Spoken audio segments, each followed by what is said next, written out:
Chào các bạn nhỏ nha. Thì hôm nay chị sẽ hướng dẫn cho chúng ta cách làm một cái bánh sinh nhật nhá, bằng giấy màu các em nhá. Đối với làm bánh sinh nhật thì chị sẽ sử dụng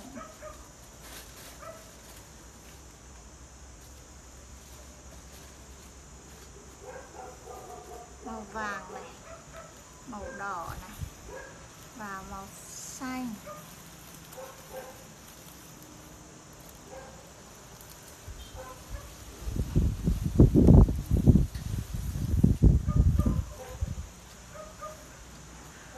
Để làm được một kiểu bánh sinh nhật ấy, chúng ta phải vẽ nhé. Đầu tiên chúng ta vẽ cái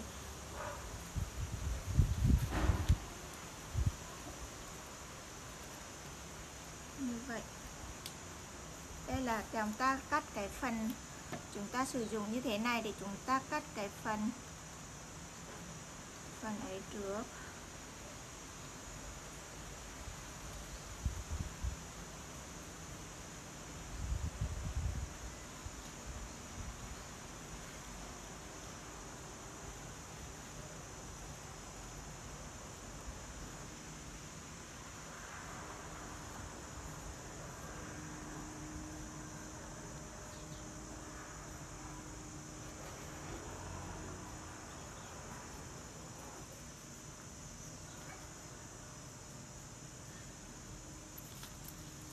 Đây là cái phần ở thân bánh nhá, thì sẽ xé ra và làm luôn này. Làm luôn cái phần thân này đây, và sau đó chúng ta sẽ sử dụng cái này để chúng ta đo lên.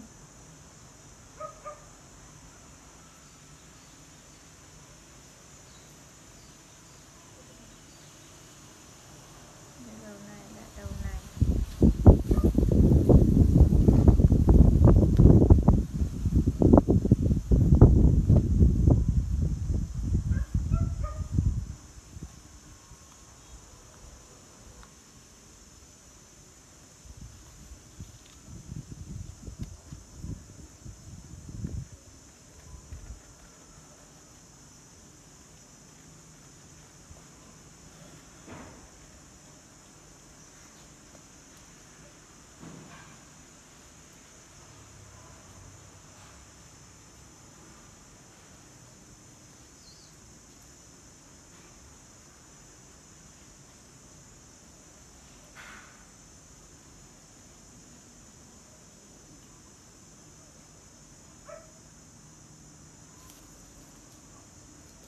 Đấy.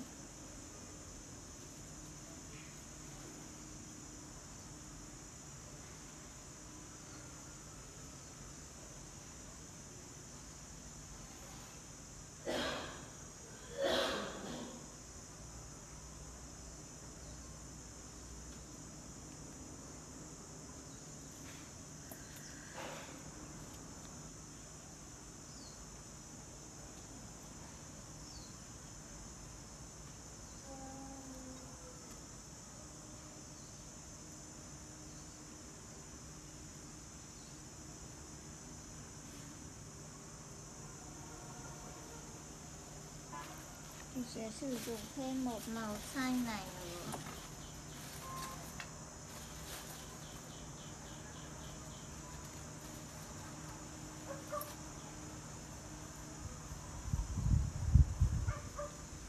Rất to này.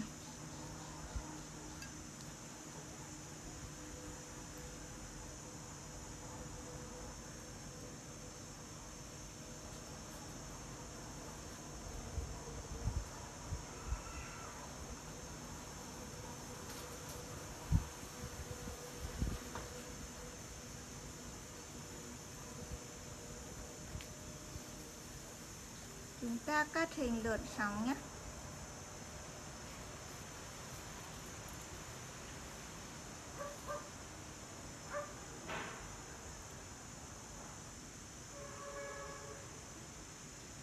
Đấy.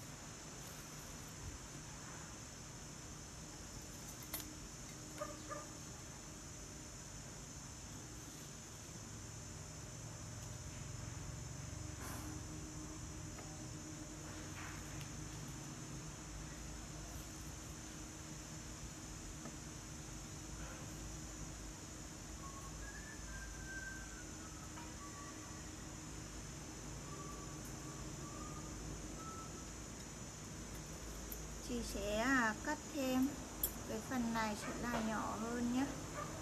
Đấy.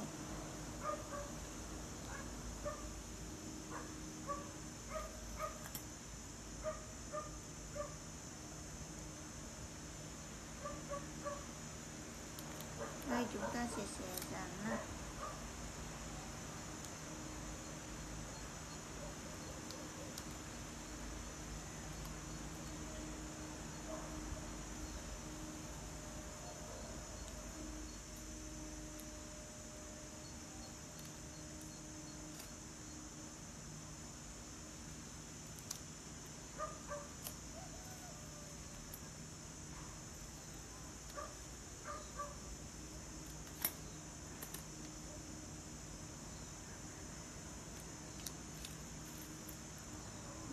Dài hơn một chút nào.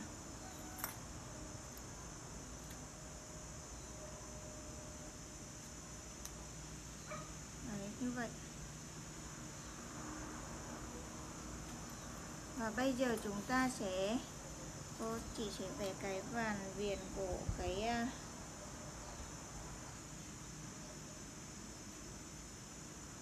đấy, như vậy. Và sau đó thì chúng ta sẽ làm một cái nến nữa nhé. Cây nến thì chị sẽ sử dụng màu xanh dương.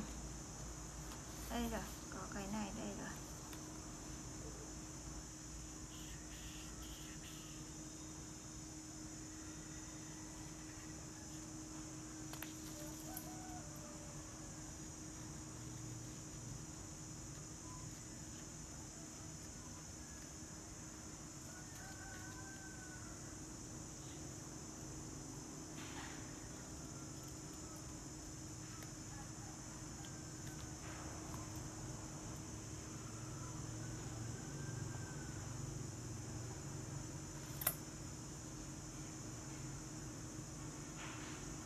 Đây chị sẽ dán một cây nến như thế này này.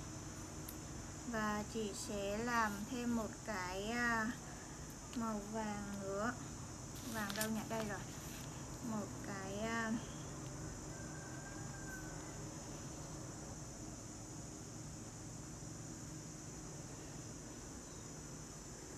đấy, như vậy.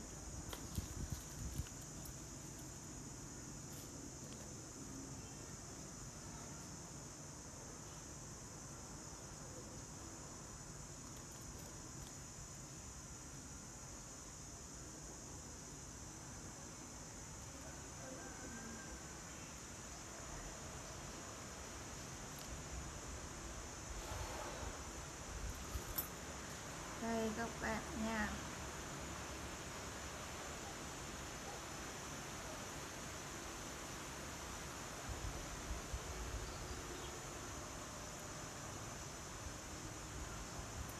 Đấy, như vậy.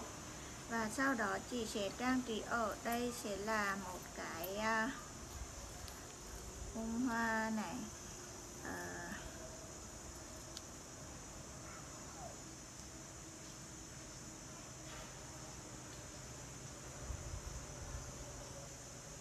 Là một hình trái tim.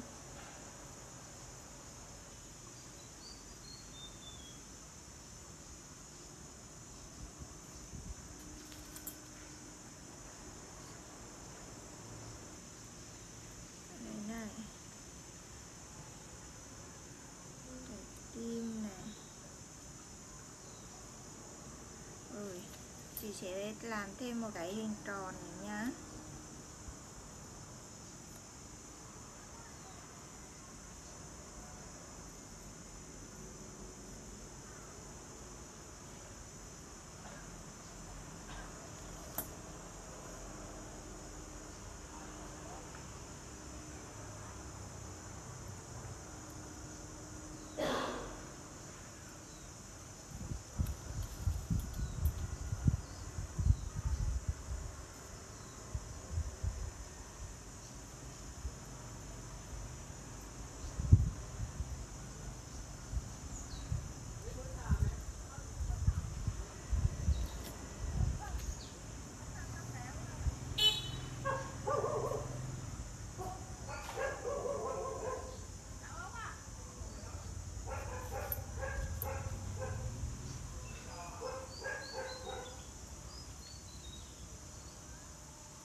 Đấy, như vậy. Và bây giờ thì mình sẽ viết ở đây là sẽ là chúc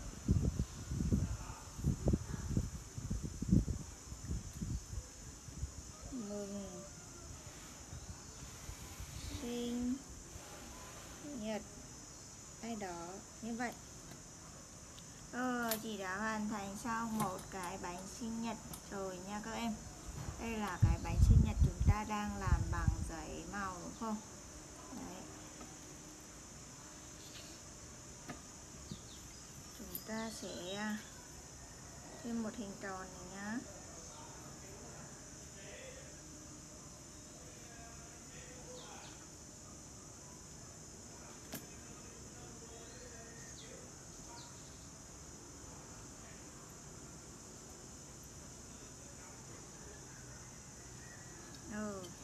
Đây hay là